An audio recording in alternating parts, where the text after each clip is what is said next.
틱톡에서 활동하던 윤지아 씨. 한때는 배우를 꿈꾸던 25살 그녀가 끝내 잔혹한 시신으로 발견됩니다. 마지막 CCTV에 찍힌 모습에서 누군가 그녀를 차 안으로 강제로 당기는데요. 그렇다면 범인은 그녀에게 가장 많은 후원을 하던 회장님? 아니면 더 많은 돈을 벌게 해주겠다고 유인한 틱톡 에이전트? 지금부터 전말을 살펴보겠습니다. 안녕하세요. 국내 범죄 사건을 다루는 금요사건 파일 디바제시카입니다. 2025년 9월 10일 경찰서에 실종 신고가 접수됩니다. 우리 딸이 틱톡을 하는데요. 어제 라이브 방송을 한 뒤로 연락이 안 돼요.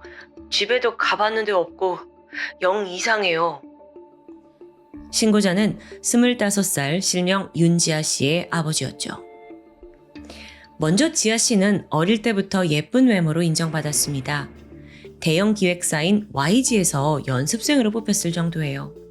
안타깝게도 아이돌 데뷔는 무산이 되었지만 성장하면서 재능을 보인 영역은 따로 있었습니다. 바로 연기였죠. 서울예술대학교 연기과에 합격하면서 첫걸음을 시작하는데요. 근데 사실 배우라는 것도 쉽지 않은 길이잖아요. 이후 지아 씨는 쉴 새 없이 앞만 보고 달렸는데 자신의 인지도를 좀 더 쌓기 위해 틱톡과 인스타그램에 뛰어듭니다. 다행히도 그녀의 끼와 성실함을 알아본 사람들이 하나둘 모여들어요. 금세 30만 명의 팔로워를 얻게 되었죠. 그리고 신고 전날인 9월 11일에도 지아 씨는 라이브 방송을 했습니다. 그때 장소가 인천 영종도였는데 그 현지에서 몇 시간 동안 시청자들과 소통을 했어요. 시종일관 지아 씨는 밝은 표정이었지만 평소와 뭔가 다르다라는 걸 감지한 사람이 있습니다. 바로 아버지 윤 씨예요. 그날따라 딸이 유독 힘이 없고 지쳐 보였는데요. 오후 3시쯤 방송이 끝난 직후 아버지는 딸에게 문자를 보냅니다. 마침 이 집에 딸의 택배가 하나 도착을 해서 그걸 사진을 찍어가지고 전송을 하게 되는데 세상에 제일 예쁜 토끼 너 이름으로 틱톡에서 뭐 왔던데? 자, 이 문자 내용에서 토끼는 아버지가 딸을 부르는 사랑스러운 애칭입니다. 보통 지아 씨는 방송이 끝나면 즉각 답장을 하곤 했어요. 그런데 그날따라 감감무소식이더라고요. 아버지는 일단 하염없이 연락을 기다리고 있었는데 그러다 7시간이 지난 밤 10시 40분 아주 짧은 답장이 옵니다. 단 한마디. 엉. 평소답지 않은 다소 무뚝뚝한 반응이었지만 어쨌든 아빠는 일단 걱정을 잠시 내려놓게 되죠. 평소에 지아 씨는요, 거의 매일 아침 라이브 방송을 켰습니다. 그만큼 부지런하게 방송에 임했던 거예요. 그런데 다음 날인 12일, 아무리 기다려도 방송 알림이 울리지 않는 겁니다. 그렇지 않아도 지난밤부터 뭔가 꺼림직했던 아버지는 더 이상 망설이지 않았고 바로 딸이 사는 서울 오피스텔로 향했죠.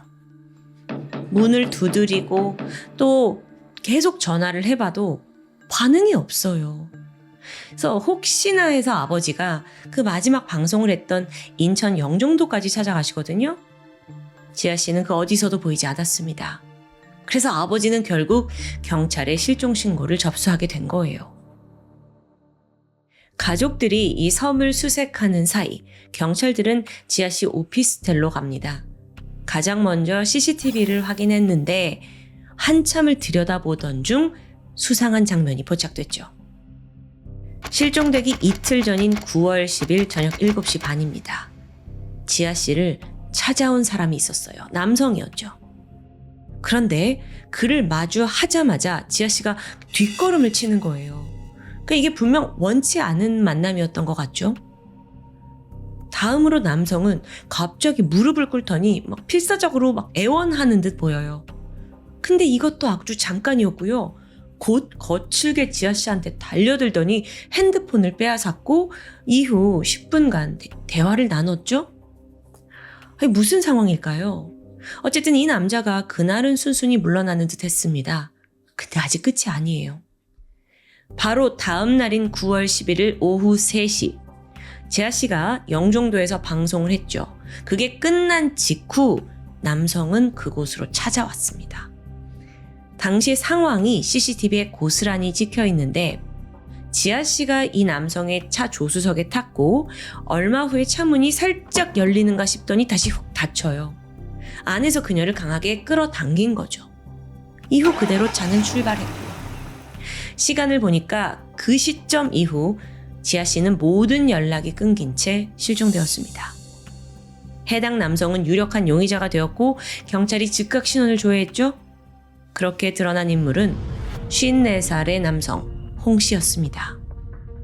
조금 더 홍 씨에 대해 알아보면 SNS, 특히 틱톡에서 꽤 유명한 사람이더라고요. 소위 초보 틱토커들을 키우는 에이전트로 알려졌는데 그거 말고도 또 다른 특징이 있었습니다. 지아 씨 방송에 자주 찾아와서 통 크게 후원을 하던 VIP 큰손이었던 거예요. 그는 주로 검은 고양이라는 닉네임으로 활동을 했는데요. 지아 씨가 방송을 시작한 그 초창기부터 지금까지 팬 활동을 이어오고 있더라고요. 실제 그는 하루에도 수백만 원씩을 후원했고요. 그러면서 이제 방송에서 남다른 존재감을 뽐냈겠죠. 최소 1억 원 정도 후원했다라고 추정이 되는데 그만큼 다른 팬들도 이 사람 잘 알고 있었어요. 동시에 지아 씨에게도 결코 무시할 수 없는 인물이겠죠. 그런 홍 씨가 어느 날 지아 씨에게 솔깃한 동업을 제안합니다. 그는 본인을 IT 회사와 여행사를 운영하는 사업가다라고 소개를 했는데 워낙 후원을 많이 했으니까 재력은 익히 알고 있죠.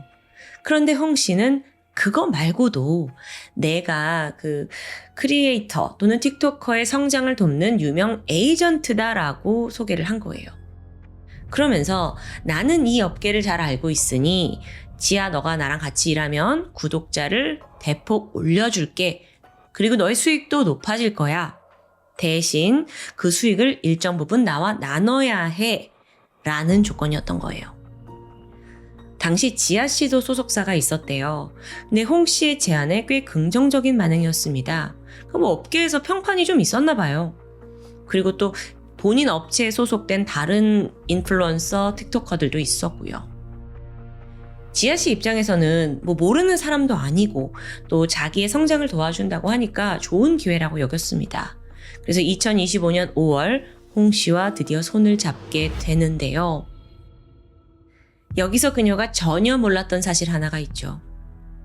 홍 씨가 제안한 그 내용은요.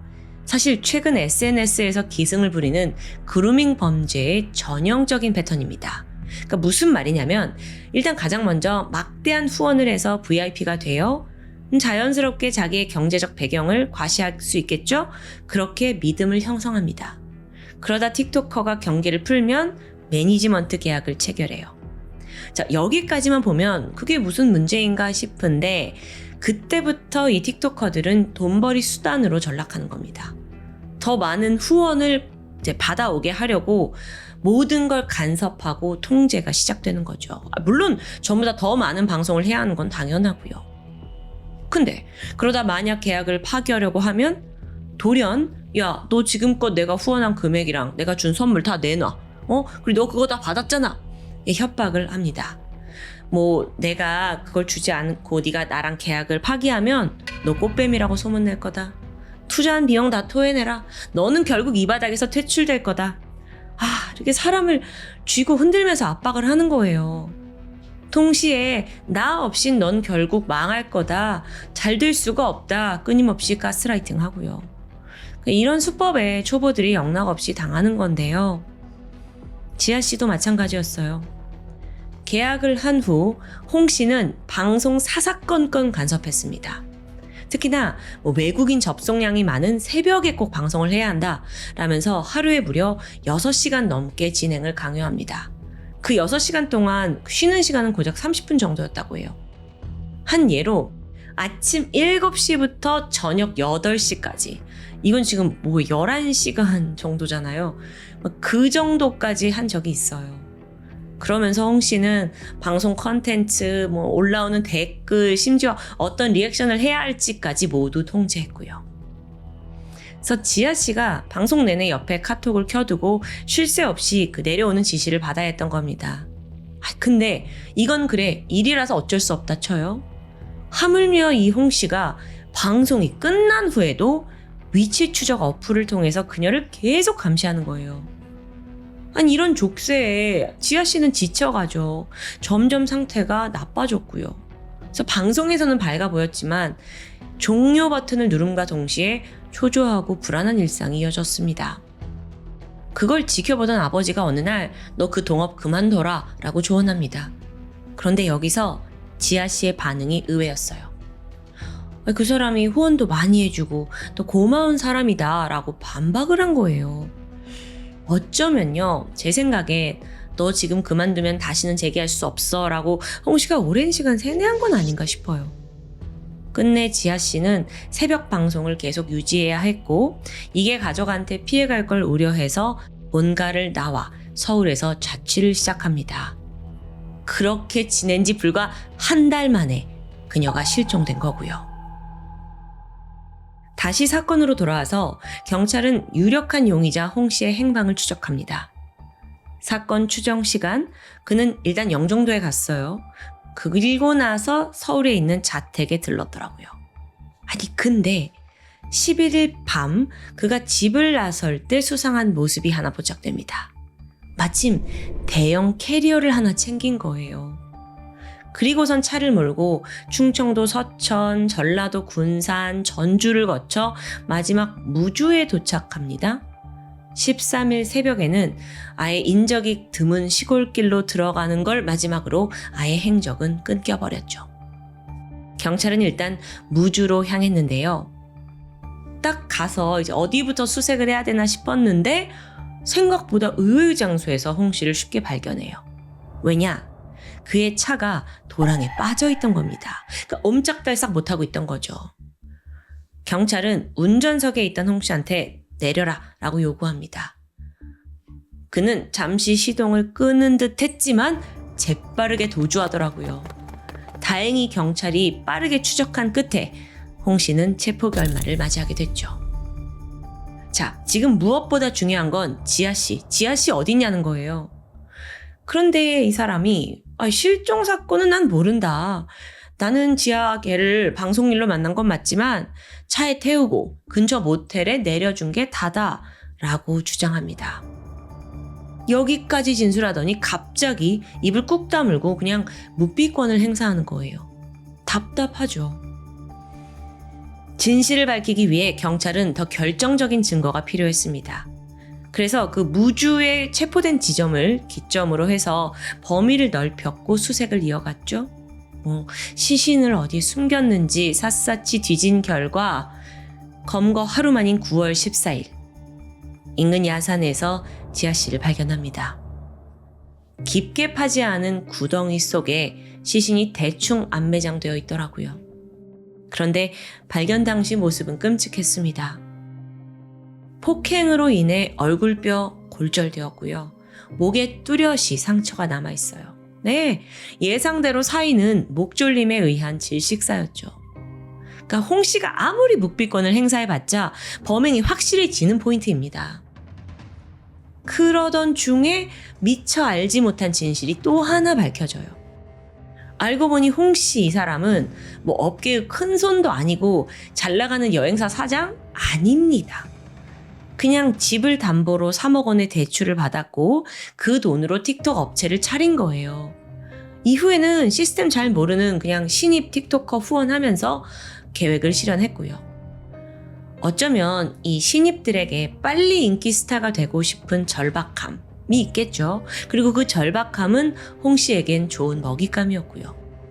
지아 씨는 얼마 전부터 주변 사람들한테 일이 너무 힘들다면서 하소연을 했습니다. 동시에 홍 씨와 연을 끊어낼 방법을 찾고 있었죠. 그러다 사건 전날인 9월 10일 지아 씨가 드디어 계약 종결을 선언합니다. 여기에 놀란 홍 씨가 집까지 찾아왔고 그 모습이 CCTV에 찍혀 있던 거예요. 막 무릎 꿇고 애원하면서 붙잡으려고 했던 거예요. 하지만 지아 씨의 결정이 굉장히 완강해서 마음을 돌리지 못했습니다. 그런데 마침 이때 홍 씨에게도 개인적인 다급한 문제가 발생해요. 다음 날인 11일 담보로 잡은 자기의 집이 경매로 넘어간 겁니다. 아니 그럼 현재 자기 재산 또 주요 수입원이 지금 한순간에 사라질 위기에 맞이한 거죠. 이때부터 홍 씨가 이성을 좀 잃은 것 같은데요. 그날 오후에 이제 방송을 끝낸 지아 씨를 찾아가요. 영종도로요. 조수석에 태운 후에 대화를 나눴겠죠? 그런데 지아 씨가 이때 저는 이 계약 절대 끝낼 겁니다. 마음을 바꾸지 않을 거예요. 라고 강경하게 반응했을 겁니다. 그녀를 보며 홍 씨는 분노가 치밀었죠. 야, 너 말로는 안 되겠다? 그는 주먹으로 얼굴을 수차례 가격했습니다. 당황한 지아 씨가 도망치려고 차문을 열었지만 곧장 제지당했고 아예 납치돼 버렸죠. 그런데요, 이쯤에서 알고 보니까 1년 전인 2024년에도 홍 씨가 비슷한 범죄를 저질렀더라고요. 20대 틱토커를 폭행하고 감금하고 또 강제 추행한 혐의예요. 이걸로 불구속 재판을 받던 중이었어요. 아니 근데 지아 씨까지 폭행한 사실이 발각되면 어떻게 될까요? 재판은 불리해지고 가중처벌 받을 게 뻔합니다. 자신의 인생을 망칠 수 없다라고 생각한 홍 씨는 극단적인 생각을 해요. 눈앞에 있는 지아 씨를 아예 살해해서 입막음하기로 결정한 거죠. 홍 씨는 그녀를 미친 듯이 폭행했고 끝내 목을 졸라 살해합니다. 더 이상 지아 씨는 아무런 움직임을 보이지 않았어요. 이후 그는 그대로 차에 싣고 서울 집으로 향합니다. 집에 가서 시신을 담으려고 대형 캐리어를 왔어요. 근데 여기서 문제에 봉착했죠. 이 시신이 이미 사후 경직이 좀 시작된 터라 몸이 굳고 있어서 가방에 잘 들어가질 않는 겁니다. 당황한 홍 씨가 잠시 생각하더니 그냥 시신을 조수석에 앉혀요. 그리고 안전벨트를 매두었죠. 그러니까 마치 살아있는 사람이 잠든 것처럼 위장을 한 거예요. 다음으로는 지아 씨 핸드폰. 아버지 문자가 몇 시간 전에 와 있었잖아요. 계속 연락 안 해주면 수상함을 눈치챌 테니 안 되겠다 싶어서 본인이 직접 문자를 보냅니다. 짧았던 그 대답은 흉 씨가 보낸 것이었어요. 이후 그는 서울에서 300km를 달렸고 전라도 무주로 향합니다. 왜 무주였냐? 그 이유는 밝혀지지 않았는데요. 인적이 드문 야산으로 이곳을 택한 것 같아요. 근데 가는 와중에도 경찰 추적 피하려고 8번이나 정차를 했고요. 또 생각보다 천천히 이동합니다. 그렇게 무주에 도착해서 손으로 대충 땅 파고 시신을 유기한 거죠. 근데 이때 얼마나 허술했는지 시신 발은 아예 흙조차 덮여있지 않았대요. 그 덕분에 경찰이 빠르게 발견할 수 있었고요. 시신 유기를 끝낸 후 홍 씨는 서둘러 떠나려고 했습니다. 그런데 그 어두운 새벽 좁은 골목길을 달리다가 그만 도랑에 빠진 거예요. 움직이지 못하는 사이 경찰이 쫓아왔고 덜미를 잡히게 된 상황. 자, 이렇게 사이다로 끝나나 싶은데 이후에 그는 재판에서도 최대한 형량을 낮추려고 갖은 애를 쓰게 됩니다. 2026년 3월에 열린 1심 재판에서 그는 폭행 치사를 주장했고 살인의 고의성은 없었다라고 강력하게 주장합니다. 근데 그렇게 8번이나 차를 세우면서 경찰을 따돌리고 치밀하게 도주했다는 점, 그리고 시신을 어떻게 유기했는지 그 정황이 모두 드러나면서 이건 도저히 빼박이에요. 그제서야 홍 씨는 형량이라도 줄여야겠다 생각했는지 내가 깊이 반성하고 있습니다 라면서 태도를 바꾸더라고요. 또한 공소 사실도 모두 순순히 인정하고요. 이 사람이 굉장히 고분고분 보이는 듯한데 실상은 그렇지 않아요. 무엇보다 유가족들은요, 이 모든 과정을 다 피눈물 흘리면서 지켜보고 있었거든요. 딸의 영정사진을 들고 재판에 와서도 방청석에 앉아 있었죠. 근데 아이러니하게도 이 범인은 매일 법정에 반성문을 제출하긴 했지만 가족들에겐 사과 한마디가 없습니다. 보통 글로 말하는 건 이제 뉘우침과 죄책감이라고 하죠. 근데 이건 고스란히 다 본인을 위한 거예요. 나에 대한 미안함. 홍 씨에게 있어 죽은 피해자는 돈벌이에 불과했습니다. 그냥 자기 덫에만 있어라 이거야. 노예로 삼고 원치 않게 되자. 아니 원하는 대로 되지 않자 그냥 목을 졸라 살해한 거고요. 검찰은 홍 씨가 사형을 받아 마땅하다고 구형을 했습니다. 근데 사실상 한국에서 사형을 선고받은 이는 지난 수십 년간 없었어요. 그만큼 이 범죄가 사형을 받을 만큼 엄중했다라는 의미를 가지고 있을 뿐이죠. 결국 1심 재판은 홍 씨에게 징역 40년을 선고합니다. 이게 최근에 나온 형량 중에 꽤 높은 편이지만 아직은 확정이 아니에요. 왜냐? 검찰과 또 홍 씨 모두 항소를 제기했기 때문인데요. 그러다 우리에게 충격적인 소식이 전해집니다. 항소심을 딱 하루 앞둔 지난 2026년 5월 20일 홍 씨는 자신이 복역하던 안양교도소에서 극단적인 선택으로 사망합니다. 죽음으로써 끝까지 자기 책임을 회피한 거죠. 저 이거 정말 비겁하다고 생각 드는데요. 한편 아버지에게 지아 씨는 그저 세상에서 제일 예쁜 토끼였습니다. 배우가 되기 위해 필사적으로 방법을 찾던 지아 씨. 그저 사람들의 관심을 받는 게 너무 좋았던 지아 씨. 그녀는 허망하게 생을 마감합니다. 사건이 발생한 지 1년이 지난 지금까지도 그녀의 SNS에는 추모글이 올라온다고 하는데요. 30만 명의 사랑을 받은 만큼 하늘에서도 평안하길 바랍니다. 지금까지 금요사건 파일 디바제시카였습니다. 2024년 3월 14일 오후 9시 40분 서울시 은평구 경찰서로 중년 여성이 신고를 접수합니다. 자신의 딸이 3일째 연락이 되지 않는다면서 실종 신고를 한 거예요. 이후 경찰은 기본적으로 이 딸에 대한 신원을 묻던 중 특이한 사항을 알게 돼요. 그녀는 인터넷 방송 팬더TV에서 신입 BJ로 활동하던 20대 여성 A씨였습니다. 당시 1,300여 명의 구독자를 보유하고 있었고요. 그 팬층의 대다수는 20대, 30대 남성들이었죠. 주로 아침 10시에 방송을 켜서 오후 2시까지 진행했다고 합니다. 사실 어머니는 딸이 인터넷 방송 일을 하는 게 걱정이 이만저만 많았어요. A씨가 홀로 서울에서 살고 있었는데 이 방송으로 얼굴이 알려지고 또 대부분 남자 팬들이다 보니까 혼자 사는 딸이 무슨 일을 당하지 않을까 불안했던 거죠. 그런 어머니를 안심시키기 위해서 A씨는 항상 방송이 끝난 후에 전화를 걸었다고 합니다. 엄마는 그럴 때마다 항상 조심해라, 조심해라 당부했고 딸은 이제 걱정 좀 그만해라 라고 투정을 해요. 하지만 그런 어머니의 노파심은 이내 현실이 되고 말았습니다. 3월 11일 마지막 방송을 기점으로 딸에게 연락이 두절된 겁니다. 지난 3일간 엄마가 계속 전화를 걸었죠. 근데 폰이 꺼진 채 답이 없어요. 그런 답답한 상황에서 엄마는 차라리 딸의 생방송이라도 갑작스럽게 켜지길 기다렸지만 행방은 여전히 묘연합니다. 한편 신고를 받은 경찰들은 우선 A씨가 거주하고 있던 은평구 오피스텔에 방문했습니다.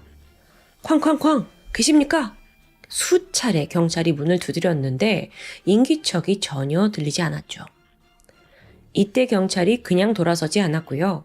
오피스텔 주인에게 협조를 구해서 강제로 문을 따고 들어갑니다.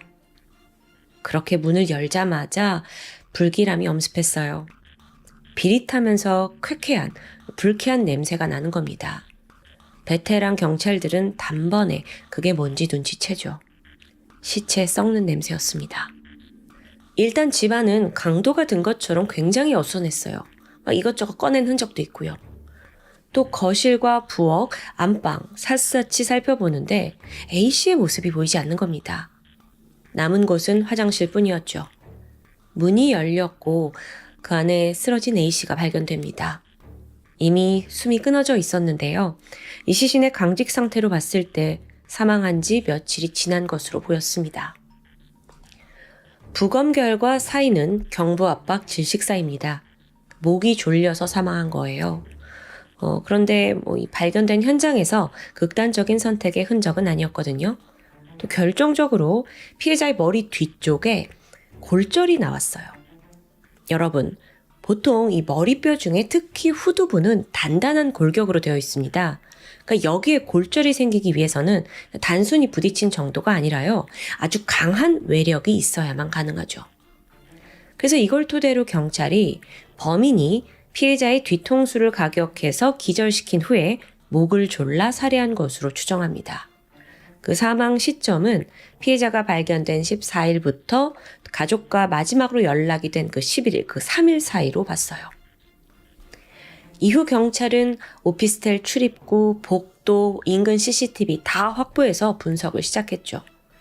3일간의 기록을 초조하게 들여다보던 그때 수상한 사람이 눈에 들어왔습니다. 이 남성이 오피스텔에서 여유롭게 걸어 나오는 듯 하긴 했는데 이상한 건 3번이나 들락날락 하더라고요. 근데 심지어 이때마다 가로등을 피해서 좀 어둠 속에 숨어서 이동하는 듯 했고요. 마치 자신을 숨기는 듯 하죠.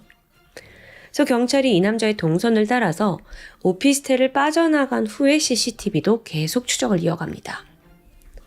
그랬더니 이 남성이 이곳저곳을 좀 떠돌아다니는 듯한데 그러다 어느 한 곳에서 주변을 이렇게 경계하더니 우물쭈물 무언가를 품에서 꺼내서 버려요. 이 수상한 모습을 경찰이 바로 포착한 겁니다. 그 영상을 확대해봤죠. 그랬더니 손에 들려있던 건 작고 네모난 핸드폰이었습니다. 그러고 보니까 이 사건 현장에서 피해자의 핸드폰이 사라져 있었어요.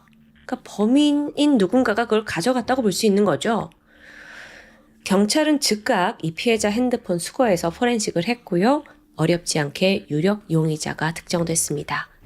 그는 바로 44살의 남성 김씨. A씨가 연락이 두절된 3월 11일 피해자와 마지막으로 함께 있던 사람이에요. 그리고 그는 회장님이었죠. 일단 김씨는요, 그 A씨 방송의 열혈 시청자였습니다. 그 중에서도 A씨에게, BJ에게 가장 돈을 많이 후원한 사람을 소위 회장님이라고 부르거든요. 그렇게 불리던 사람이에요. 얼마나 후원했는지 좀 보니까 2023년 11월부터 2024년 3월까지 단 4개월간 약 1,200만 원가량을 후원했습니다. 상당한 금액이었어요. 이후에 그는 이제 A씨와 연락처를 주고받았고요. 또 두 사람은 만남을 가졌던 적도 있습니다. CCTV 증거도 있고 또 핸드폰 기록도 있고 경찰은 정황상 김씨가 범인일 확률이 높다고 판단했어요. 그래서 즉각 핸드폰 위치 추적을 해서 어디 있는지 파악했죠. 그랬더니 놀랍게도 서울 구로구에 있는 한 만화방이 있더라고요. 저녁 7시에 경찰이 이 만화방을 덮쳤을 때 범인 김씨는 홀로 컵라면을 후루룩 먹으면서 만화책을 보고 있었습니다. 며칠 전에 살인을 저지른 사람이라고 볼 수 없을 정도로 여유롭고 한가로운 모습이었죠. 그는 경찰을 대면했을 때도 감정의 동요를 보이지 않았어요. 당신을 A씨 살인죄로 체포합니다. 라는 말에 반항도 하지 않았고요. 하지만 검거된 후에 그는 이상한 주장을 펼치기 시작합니다. 예, 목을 졸라 살해한 건 맞습니다. 근데 그거 일부러 그런 거 아니에요. 뭐 그냥 좀 격한 성관계 중에 작은 실수가 있었달까? 아니 무슨 소리예요. 자, 지금부터는 김씨의 주장입니다. 이 김씨라는 사람이 성적으로 SM 성향을 가지고 있었대요. SM이라는 건 간단히 가학성을 뜻하는 사디즘과 피학성을 뜻하는 마조히즘을 합한 단어입니다. 그러니까 쉽게 말해서 S 성향을 가진 사람은 상대한테 고통을 줄 때 성적 흥분을 느끼고요. M 성향을 가진 사람은 고통을 받을 때 흥분을 느끼는 거죠. 이 중 김씨, 자기는 S 성향을 가지고 있대요. 네, 이게 좀 굉장히 낯선 개념이에요. 조금만 더 이 사건과 관련돼서 설명을 드리면 일반적으로 이렇게 SM 플레이를 하는 두 사람 사이에는 세이프 워드라는 걸 설정한다고 합니다. 그러니까 둘이 뭐 이렇게 SM 플레이를 하다가 너무 이게 과격해지면 세이프 워드, 그게 뭐 커피, 사과, 리본 이런 단어가 될 수 있어요. 이렇게 약속된 단어를 딱 외치면 그 플레이를 멈추자라는 거죠. 둘만의 암호를 정했다라고 볼 수 있는데 어쨌든 김 씨는 이런 특이한 성적 취향 때문에 여성을 만나기가 쉽지 않았습니다. 이때 그의 구미를 당긴 건 인터넷 방송이었어요. 거액을 후원했고 마침내 A씨와 연락처를 주고받게 됩니다. 근데 그게 점점 이 BJ A씨에게 너 내가 계속 후원을 하기 원하지? 그럼 너도 내가 시킨 대로 해야지. 이런 요구를 하게 된 거예요. 고민하던 피해자는 요구에 응했고 2024년 3월 초 첫 만남을 시작으로 두 사람은 총 6차례에 걸쳐 만남을 이어왔다고 합니다. 용의자 김 씨에 따르면 사건이 발생한 3월 11일 그는 피해자 A씨와 성관계를 가졌다고 주장합니다. 평소에도 즐기던 그런 과격한 플레이를 하던 중 김 씨가 피해자의 목을 졸랐는데 여기서 A씨가 이제 그만둬 그만해요 라고 소리를 쳤대요. 근데 여기서 김 씨가 멈추지 않았죠. 왜냐하면 이렇게 고통을 느끼고 힘들어 하는 게 우리만의 뭐 플레이의 일환이라고 생각했기 때문입니다. 게다가 정말 그만두길 원했다면 그 앞서 언급한 세이프 워드 그거를 외쳤을 거다라는 게 그의 주장이에요. 그래서 그 정도 상태가 아니라고 생각하고 김 씨가 더 강하게 목을 졸랐고 성관계가 다 끝난 후에야 A 씨가 숨이 끊어진 걸 눈치챘다고 합니다. 급하게 심폐소생을 했지만 소용이 없었죠. 이때 김 씨는 망설입니다. 아니 제가 119에 전화를 할까 말까 했어요. 근데 제가 사실 전과가 있어서 신고하면 저 평생 감옥에서 썩어야 돼요. 알고 보니까요, 김 씨라는 사람이 살인 전과를 가지고 있는 범죄자였습니다. 심지어 그 사건도 너무 끔찍해요. 뭐였냐면 지난 1999년 김 씨가 19살이던 무렵입니다. 당시 17살이던 피해자 B양이 김 씨랑 어떤 관계였는지는 밝혀지지 않았는데 김 씨한테 돈을 빌리려고 했대요. 근데 그게 안 되니까 흥분했고 김 씨에게 폭언과 이제 뺨을 때리는 폭행을 저지르게 됩니다. 처음에 김 씨가 좀 조용히 당하고 있다가 순간 돌변하더니 B양에게 달려들어서 목을 졸라요. 근데 이게 단순히 그냥 위협이 아니었습니다. 피해자가 몸이 완전히 처질 때까지 계속 목을 강하게 졸랐고요. 이내 그녀가 사망해요. 그러자 B양의 시신을 집 안에 두게 되죠. 근데 시신이 부패를 하면서 악취가 나잖아요. 여기서 김 씨가 아주 단순하고도 악질적인 방법을 생각합니다. 아, 냄새가 너무 나는데 그냥 이 집이며 시신 다 불태워버리면 되지 않나? 그는 LPG 가스통에 불을 붙였고 시신과 함께 집을 통째로 불태웠습니다. 하지만 범행은 금세 들통났어요. 그러면서 살인, 방화, 시체 손괴 혐의로 재판에 기소됐죠. 그런데 이때 김 씨의 나이가 만 19세잖아요. 법정 미성년자였던 겁니다. 그래서 장기 12년, 단기 7년의 낮은 형량만 선고된 채 그는 다시 사회로 나올 수 있었습니다. 자, 이렇게 밝혀진 두 건의 살인사건, 이거 보면 심지어 방법도 좀 유사한 것 같죠? 근데 정말로 그녀를 살해할 의도가 없었고 성관계 중에 발생한 사고, 이게 말이 될까요? 게다가 김 씨라는 사람이 태도가 굉장히 뻔뻔해요. 자기가 순수히 다 털어놨으니까 감형을 받게 해달라. 이러는 겁니다. 그러면서 김 씨는 지속적으로 과실치사를 주장하고 있었어요. 반면 경찰의 생각은 달랐죠. 이 사람이 분명 어떤 이유가 있어서 피해자를 살해한 것 같은데 이걸 증명해야 합니다. 그리고 다시 한번 시신의 상태를 살펴보던 중 몇 가지 모순점을 발견합니다.